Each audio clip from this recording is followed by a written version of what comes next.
नमस्कार दोस्तों, आप सभी का स्वागत है हमारे इस चैनल पर, जहां पर आपको इन्वेस्टिंग और फाइनेंशियल प्लानिंग से रिलेटेड सभी जानकारी मिलती है। दोस्तों, हमारी आज की video SBI ELSS tax saver fund के बारे में होने वाली है। हमने इसी प्लान पर बहुत पहले यानी अगस्त 2024 में एक वीडियो बनाई थी, जिस पर आप सभी का बहुत बढ़िया रिस्पॉन्स रहा। आज की वीडियो में हम इसी से रिलेटेड कुछ डाउट्स क्लियर करने वाले हैं, जो कि हमें कमेंट के थ्रू मिले हैं। लेकिन उससे पहले इस फंड का ओवरव्यू देख लेते हैं। इस फंड का फंड साइज 30,616 करोड़ रुपए हो चुका है। एनएवी इस फंड की 479 रुपए 26 पैसे है। एक्सपेंस रेशियो इस फंड का 0.93% है। इसमें किसी तरह का एग्जिट लोड नहीं है, लेकिन इसमें 3 वर्ष का लॉक इन पीरियड है, जिस पर हम आगे डिटेल्स में चर्चा करेंगे। एसआईपी इसमें मिनिमम 500 रुपए पर मंथ शुरू कर सकते हैं। लमसम निवेश मिनिमम 500 रुपए कर सकते हैं। यह फंड 12 वर्ष 6 महीना पुराना है। इस फंड की पास्ट परफॉर्मेंस इस प्रकार है। इसके पिछले 1 वर्ष के रिटर्न 2.90% है। पिछले 3 वर्ष के एनुअलाइज रिटर्न 29.06% है। पिछले 5 वर्ष के एनुअलाइज रिटर्न 28.53% है और पिछले 10 वर्ष के एनुअलाइज रिटर्न 14.84% है।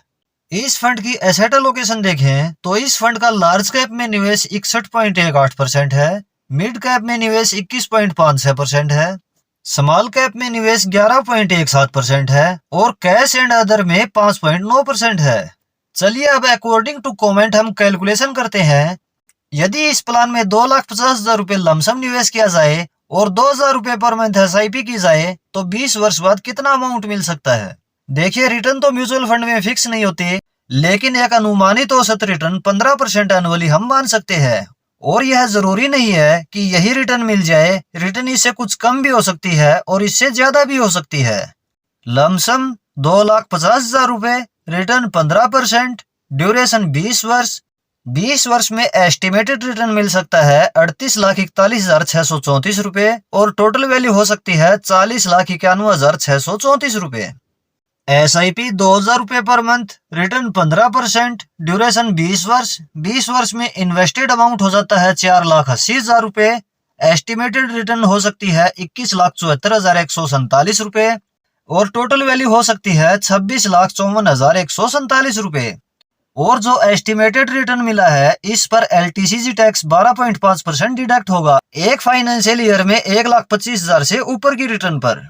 दूसरा डाउट है कि 1.5 लाख रुपए हर वर्ष टैक्स डिडक्शन कैसे ले सकते हैं। अगर आप पुरानी टैक्स रिजीम चुनते हैं तभी सेक्शन 80C की डिडक्शन मिल सकती है और सेक्शन 80C के अंतर्गत सिर्फ एक फाइनेंशियल ईयर में 1.5 लाख रुपए तक की इनकम पर टैक्स में छूट मिल सकती है।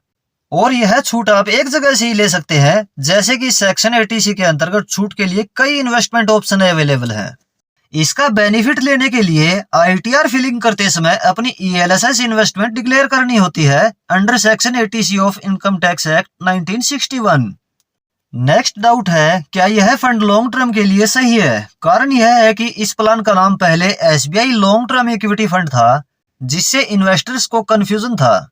इसीलिए सेबी के नए नियम के अनुसार इन्वेस्टर्स की सहूलियत के लिए सभी कॉम्प्लिकेटेड फंड नेम चेंज हो गए हैं। अब इन्वेस्टर इस फंड के नाम से ही समझ सकते हैं कि यह एक टैक्स सेवर प्लान है। लॉन्ग टर्म इन्वेस्टर एसबीआई के या कोई और एएमसी के अन्य प्लान सिलेक्ट कर सकते हैं। लास्ट डाउट है lock in period. ELSS funds में आपकी इन्वेस्टमेंट नेक्स्ट 3 ईयर के लिए लॉक हो जाती है। चलिए एक एग्जांपल से समझते हैं। आपने आज लमसम निवेश किया तो नेक्स्ट 3 वर्ष के बाद आप कभी भी रिडीम कर सकते हैं। यदि आपने आज एसआईपी शुरू की तो क्या 3 वर्ष बाद फुल अमाउंट रिडीम करना चाहें तो हो जाएगा। इसका जवाब है नहीं रिडीम होगा। कारण यह है कि आपके द्वारा की गई हर मंथली एसआईपी नेक्स्ट 3 ईयर के लिए लॉक होगी। तो दोस्तों, आशा है इस टॉपिक से रिलेटेड आपके सभी डाउट्स क्लियर हो गए होंगे। यदि आपको यह वीडियो हेल्पफुल लगी हो तो वीडियो को लाइक और शेयर जरूर करें। आपका भी कोई सवाल या डाउट है तो आप कमेंट में बता सकते हैं। इस तरह की इन्फॉर्मेटिव वीडियोस रेगुलर आपको मिलती रहेंगी। इसके लिए आप यह चैनल सब्सक्राइब जरूर कर लें। मिलते हैं नेक्स्ट वीडियो में किसी और इन्फॉर्मेटिव टॉपिक के साथ। धन्यवाद।